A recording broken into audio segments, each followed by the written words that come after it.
سورۃ نساء آیت نمبر 113، وَلَوْلَا فَضْلُ اللَّهِ عَلَيْكَ وَرَحْمَتُهُ لَهَمَّتْ طَائِفَةٌ مِّنْهُمْ أَن يُضِلُّوكَ، اور اگر تجھ پر اللہ کا فضل اور اس کی رحمت نہ ہوتی تو یقیناً ان کے ایک گروہ نے ارادہ کر لیا تھا کہ تجھے گمراہ کر دیں۔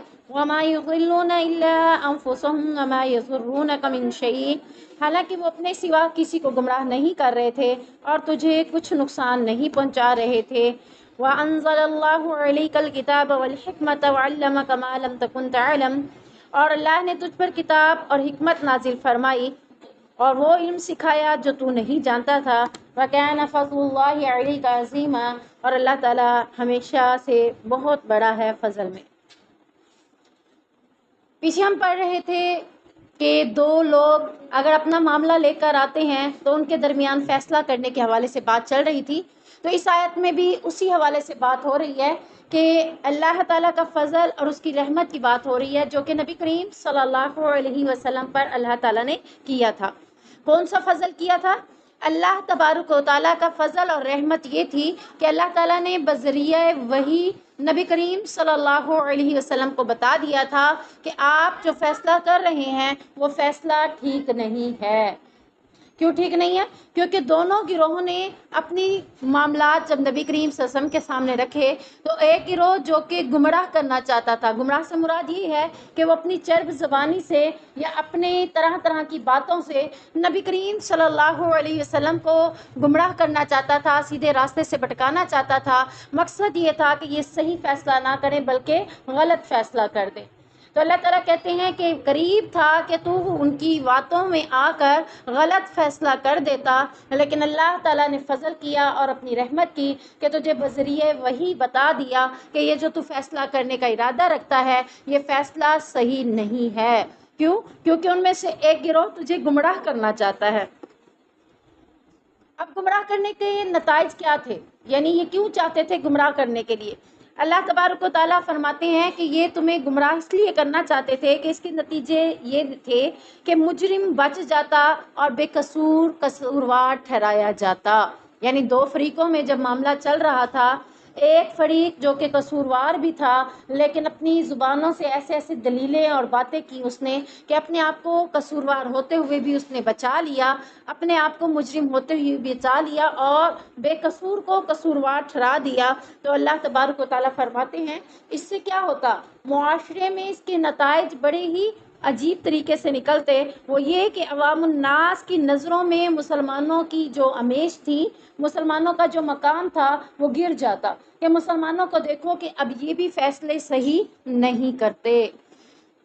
فیصلہ اگر اس کے حق میں ہو بھی جاتا جو کہ غلط تھا، اب اس نے جا کے لوگوں کو کیا کہنا تھا کہ دیکھو میں تو غلط تھا اور یہ صحیح تھا، نبی کریم صلی اللہ علیہ وسلم نے میرے حق میں فیصلہ کر دیا۔ جب وہ اس طرح کی باتیں کرتے تو معاشرے میں نبی کریم صلی اللہ علیہ وسلم کا مقام بھی اور مسلمانوں کا امیج اور مقام بھی خراب ہوتا۔ تو اللہ تبارک و تعالیٰ فرما رہے ہیں کہ یہ ایسے لوگ تھے جو آپ کو بہکا کر فیصلہ اپنے حق میں لینا چاہتے تھے، اپنی ہی عاقبت خراب کر رہے تھے۔ یہ جو بات ہے نا وَمَا يَضُرُّونَكَ مِن شَيْءٍ، کہ وہ نقصان نہیں پہنچا رہے تھے صرف اپنے آپ کو۔ یعنی اگر دنیا میں وہ فیصلہ لے بھی لیں، جب غلط فیصلہ ان کے حق میں ہو جائے گا پھر کیا ہوگا؟ آخرت میں ان کا انجام ٹھیک نہیں ہوگا۔ اور اللہ تبارک و تعالیٰ فرماتے ہیں کہ اللہ تعالیٰ نے یہ کتاب اور حکمت نازل کر کے اے نبی کریم صلی اللہ علیہ وسلم تجھ کو وہ علم سکھایا جو تو اس سے پہلے نہیں جانتا تھا۔ یعنی پتہ چلا کہ قرآن بذات خود ایک کتاب ہی نہیں ہے بلکہ ایک علم ہے۔ جیسے انگلش ایک علم ہے، میتھ ایک علم ہے، اور سائنس، فزکس، کیمسٹری، بایو یہ ایک علم ہے، اسی کے متعلق ایک کتاب ہے۔ تو اللہ تبارک و تعالیٰ نے قرآن جیسی عظیم کتاب کے اندر بھی ایک پورا علم رکھ دیا۔ وہ علم کیا ہے کہ معاشرے کے اندر ایک مسلمان نے کیسے زندگی بسر کرنی ہے، وہ ساری گائیڈ لائن، وہ سارا علم اس کتاب کے اندر سے ہمیں ملتا ہے۔ تو اللہ کہہ رہے ہیں کہ یہ علم کس نے سکھایا؟ اللہ تبارک و تعالیٰ نے یہ علم سکھایا اور یہ حکمت کی باتیں سکھائیں جن کو نبی کریم صلی اللہ علیہ وسلم تو اس سے پہلے نہیں جانتا تھا۔ اور یہ اللہ تعالیٰ کا فضل تجھ پر ہمیشہ سے بہت ہی بڑا ہے۔ یعنی اللہ تعالیٰ نے یہ فضل پہلے بھی کیا ہے اور پھر بھی کرتا رہے گا، کیونکہ اللہ کا فضل تیرے لیے خاص ہے۔ لا خیر فی کثیر من نجواہم الا من امر بصدقۃ او معروف او اصلاح بین الناس، ان کی بہت سی سرگوشیوں میں کوئی خیر نہیں ہے۔ یعنی ایک انسان دوسرے انسان کے کان میں اگر بات کرتا ہے، سرگوشی سے مراد تو یہی ہے نا کہ چھپا کر بات کرنا، ایک شخص دوسرے کے کان میں سرگوشی کرتا ہے یا دوسرے لوگوں سے چھپ کر بات کر رہا ہے، تو اس سب کو کیا کہا جائے گا؟ سرگوشی کہا جائے گا۔ یعنی آپ کسی سے چھپ کے بات کر رہے ہیں تو تب بھی سرگوشی ہے، آپ کسی کے کان میں بات کر رہے ہیں تاکہ دوسروں کو نہ پتہ چلے تو تب بھی سرگوشی ہے۔ تو یہ سرگوشیاں کیوں کر رہے تھے؟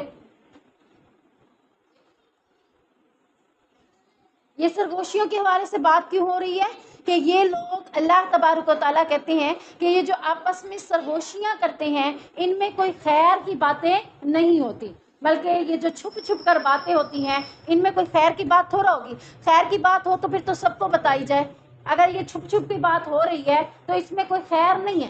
آپ چاہے کسی تیسری لڑکی کے حوالے سے دوسری لڑکی سے بات کر رہے ہیں تو اس میں کوئی خیر تھوڑا جو آپ چھپا کے اس سے بات کر رہے ہیں، اس کے لیے اس میں بہتری تو نہیں ہے نا۔ تو اللہ تبارک و تعالیٰ کہتے ہیں سرگوشیاں جو ہیں ان کی سرگوشیوں میں کوئی خیر کی بات نہیں ہے۔ اگر کوئی سرگوشیاں کرتا بھی ہے یا چھپاتا بھی ہے کسی عمل کو، کسی کام کو، تو وہ کس کاموں کو چھپائے؟ اللہ تعالیٰ نے ان کو واضح کر دیا، الا من امرا، سوائے اس کے کہ وہ شخص جو کہ بصدقۃ، صدقہ کرے تو چھپا کر کرے۔ ایک دوسرے کے عیبوں کو چھپا کر کسی کو بتانا، میں اس کے کان میں بات کر رہی ہوں کہ کوئی اور نہ سن لے، مقصد کیا ہے؟ کوئی عیب ہی بیان کر رہی ہوں، کوئی اس کی برائی ہی کر رہی ہوں نا۔ تو اللہ تعالیٰ کہتے ہیں کچھ چھپانا بھی ہے تو سب سے پہلے کیا چھپاؤ؟ تم نیکی کا عمل وہ چھپاؤ جو اللہ تعالیٰ تمہیں اس کتاب کے اندر حکم دے رہا ہے۔ وہ کون سا عمل ہے؟ بصدقۃ، صدقہ کرو، وہ چھپا کر کرو، کیونکہ نبی کریم صلی اللہ علیہ وسلم نے فرمایا جہنم سے بچو، خواہ کھجور کا ایک ٹکڑا ہی دے کر کیوں نہ ہو۔ یعنی تمہارے پاس اور کچھ نہیں ہے دینے کو، اگر کھجور کا ایک ٹکڑا بھی ہے وہ بھی اللہ کے راستے میں دے کر لوگوں سے، اپنے آپ کو لوگوں کو دے کر جہنم سے بچانے کی کوشش کرو۔ تو یہ کیا کرنا ہے؟ یہ لوگوں کو دکھا کر دینا ہے۔ اللہ تبارک و تعالیٰ کہہ رہے ہیں یہ صدقہ جو ہے، یہ امر جو ہے، یہ حکم جو ہے، یہ کام جو ہے، یہ تم چھپا کر کرو۔ او معروف، دوسرے نمبر پر کون سا کام کرنا ہے؟ معروف کہتے ہیں ہر نیک کام کو۔ یہ بھلائی سے نکلا ہے، اس کا مطلب ہے کوئی بھی بھلائی کا کام ہو، کسی بھی قسم کی کوئی نیکی ہے، کوئی بھلائی ہے، کسی بھی قسم کا کوئی نیکی کا عمل ہے، تو اللہ تبارک و تعالیٰ کہہ رہے ہیں کہ یہ بھی تم کیا کرو؟ چھپا کر کرو، یہ واضح نہ کرو۔ یعنی کوئی بھی بھلائی کا کام کرنا چاہتے ہو، کوئی بھی نیکی کا کام کرنا چاہتے ہو تو اس کو لوگوں کے سامنے بتاتے نہ پھرو، میں نے تو یہ نیکی کی ہے، میں نے تو یہ کام کیا ہے، میں نے تو یہ عمل کیا ہے۔ اللہ کہتے ہیں اگر سرگوشیاں کرنی بھی ہیں تو ان کاموں میں کرو۔ پہلا کام صدقے کے حوالے سے اور دوسرا کام معروف یعنی نیک کام۔ اب یہ نیک کام جو ہے اللہ تبارک و تعالیٰ فرما رہے ہیں کہ یہ نیک کام اس امت کی کیا ہے؟ صفت ہے، آپ کی اور میری پہچان ہے۔ امت محمدیہ کیا کرے گی؟ لوگوں کو اچھی باتوں کا، معروف باتوں کا حکم دے گی، معروف باتیں لوگوں کو بتائے گی۔ آپ اگر لوگوں کو معروف بات نہیں بتاتے، نیکی کی باتیں نہیں بتاتے، اچھی باتیں نہیں بتاتے، تو آپ نے اپنے فریضے کو چھوڑا، اور ساتھ میں اللہ تبارک و تعالیٰ نے جو اس امت کو ایک صفت دی ہے، آپ اس صفت سے بھی محروم ہو گئے۔ کہ امت محمدیہ کی ایک صفت ہے جس وجہ سے اللہ تعالیٰ نے اس کو کہا کہ یہ بہترین امت ہے، وہ صفت کیا ہے؟ کہ تم لوگوں کو اچھی باتوں کا حکم دیتے ہو۔ اگر ہم لوگوں کو اچھی باتوں کا حکم نہیں دیں گے تو یہ صفت ہمارے اندر نہیں ہوگی، اور جب یہ صفت ہمارے اندر نہیں ہوگی تو پھر ہم بہترین امت ان سے نہیں ہوں گے۔ تو معروف صفت ہے ایک، اور وہ اللہ تبارک و تعالیٰ چاہتے ہیں کہ یہ نیکی کے کام تم کیا کرو؟ چھپا کے کرو۔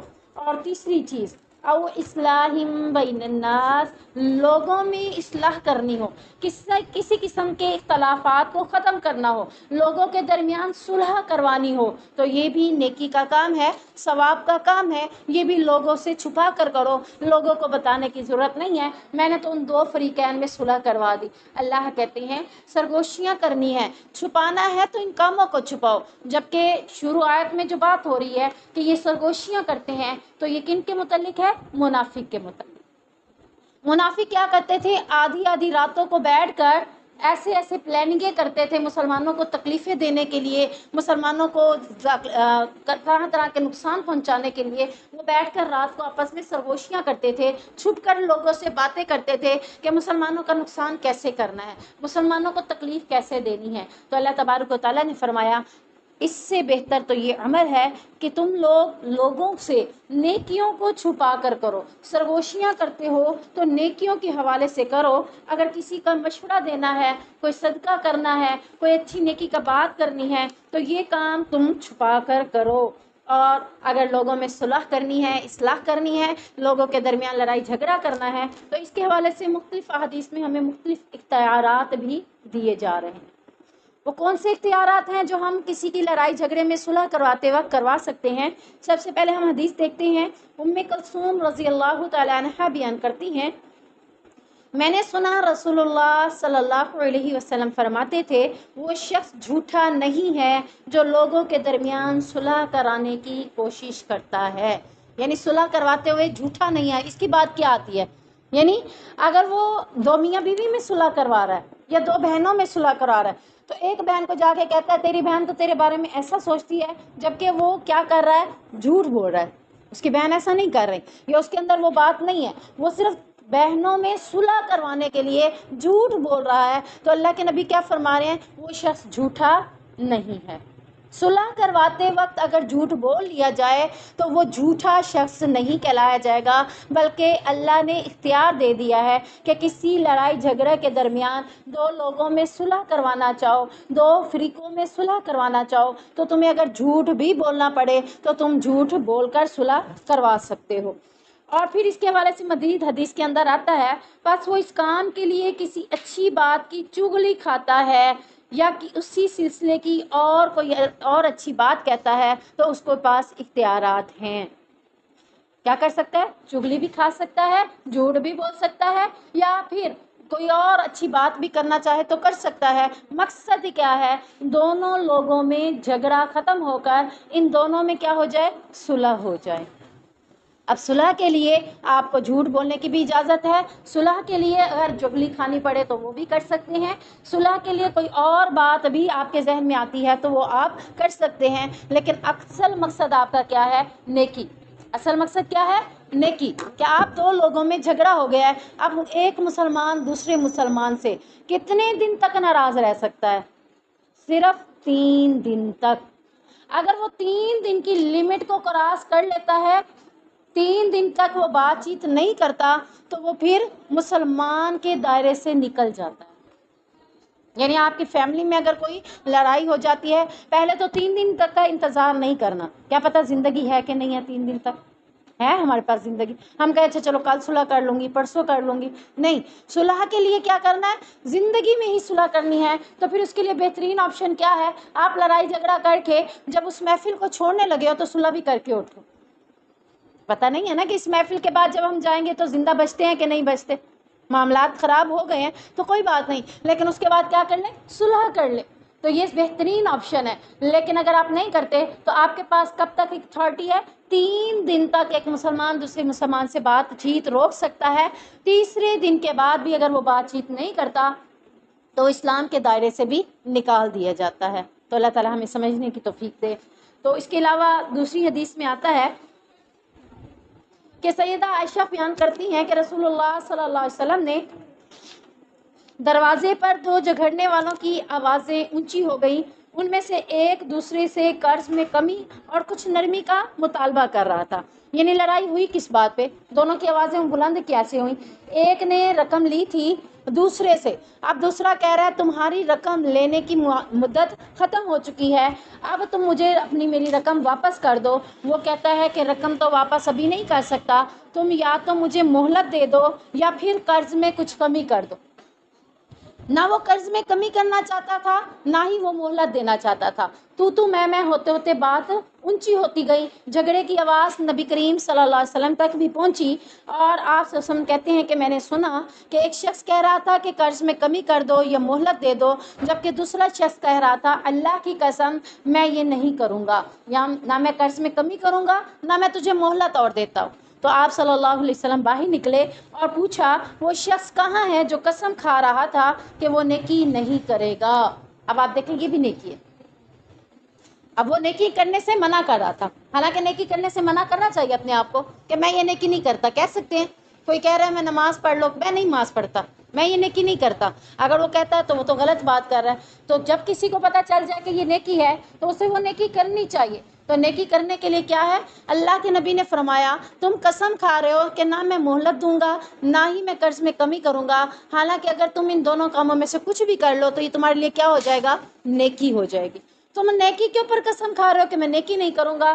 تو وہ شخص بولا کہ اللہ کے رسول میں ہوں کہ جس نے یہ بات کی تھی. اس کے ساتھ ہی اس نے جب یہ سنا کہ یہ بھی نیکی ہے تو اس نے دونوں معاملات میں سے اس چیز کا اختیار اسی کو دے دیا، اس شخص کو جو کہہ رہا تھا یا تو قرض میں کمی کر دو یا پھر مہلت دے دو. تو اس شخص نے کہا تم چاہو تو قرض میں کمی کروا لو، تم چاہو تو مہلت لے لو، یہ اب تمہارے اوپر ڈیپینڈ ہے، کیونکہ میں تو نیکی کرنا چاہتا ہوں. جو میں نیکی کرنا چاہتا ہوں تو اب میں تمہارے اوپر چھوڑ دیتا ہوں، تم جیسے بہتر سمجھو ویسے کر لو. یا تم مجھے قرض میں مہلت لے کر اپنا قرض اتارنا چاہتے ہو تو اتار لو، یا تم اگر اس میں کمی کرا کے اتارنا چاہتے ہو تو اتار لو. یہ اب تمہارے اوپر ہے، کیونکہ میں تو نیکی کا ارادہ کر چکا ہوں. تو او اصلاح بین الناس او معروف، یہ سب کچھ کیا ہے؟ نیکی کے کام ہے. اور اللہ تعالیٰ کیا چاہتا ہے کہ تم چھپا کر کچھ کرنا چاہتے ہو تو یہ کام کرو. وَمَن يَفْعَلْ ذَلِكَ ابْتِغَاءَ مَرْضَاتِ اللَّهِ، اور جو بھی یہ کام اللہ کی رضا طلب کرنے کے لیے کرے گا، اللہ تعالیٰ کہتا ہے اللہ کی رضامندی کے لیے جو یہ کام کرے گا. کون سے کام؟ صدقے کو چھپا کر کرنا، لوگوں کو اچھی باتوں کا نیک باتوں کا حکم دینا.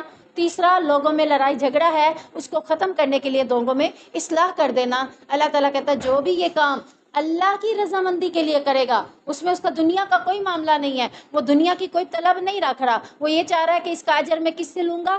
اللہ تعالیٰ سے. تو اللہ تعالیٰ کہتا ہے فَسَوْفَ نُؤْتِيهِ أَجْرًا عَظِيمًا، بس البتہ ان قریب ہم اسے جلد ہی بہت بڑا اجر دیں گے. یہ بھی نیکیاں دیکھیں اللہ تعالیٰ اس نیکیوں کے اوپر کیا فرما رہا ہے کہ میں بہت ہی جلد انہیں بہت ہی بڑا اجر دوں گا. چھوٹا اجر بھی نہیں ہے، بہت بڑا اجر.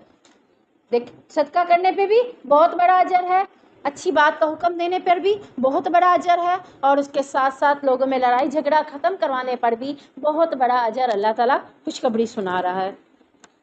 وَمَن يُشَاقِقِ الرَّسُولَ مِن بَعْدِ مَا تَبَيَّنَ لَهُ الْهُدَىٰ وَيَتَّبِعْ غَيْرَ سَبِيلِ الْمُؤْمِنِينَ نُوَلِّهِ مَا تَوَلَّىٰ وَنُصْلِهِ جَهَنَّمَ، اور جو کوئی رسول اللہ صلی اللہ علیہ وسلم کی مخالفت کرے اس کے بعد کہ اس کے لیے ہدایت واضح ہو چکی، یعنی ہم سب کو دین کے بارے میں سارا پتہ چل گیا، ہدایت کے سارے طریقے پتہ چل گئے، نیکی کا سارا پتہ ہے، لیکن اس کے باوجود ہم نبی کریم صلی اللہ علیہ وسلم کی مخالفت کریں، اس کے مطابق عمل نہ کریں. نماز کا کسے نہیں پتہ، روزے کا کسے نہیں پتہ، جھوٹ کے بارے میں کسے نہیں پتہ، غیبت کے بارے میں کسے نہیں پتہ، سب کو پتہ ہے نا. لڑائی جھگڑے کا بھی پتہ ہے کہ اب لڑائی جھگڑا نہیں کرنا، سب کو پتہ ہوتے ہوئے بھی اللہ تعالیٰ کہتا ہے اللہ کے نبی کی مخالفت کر لے.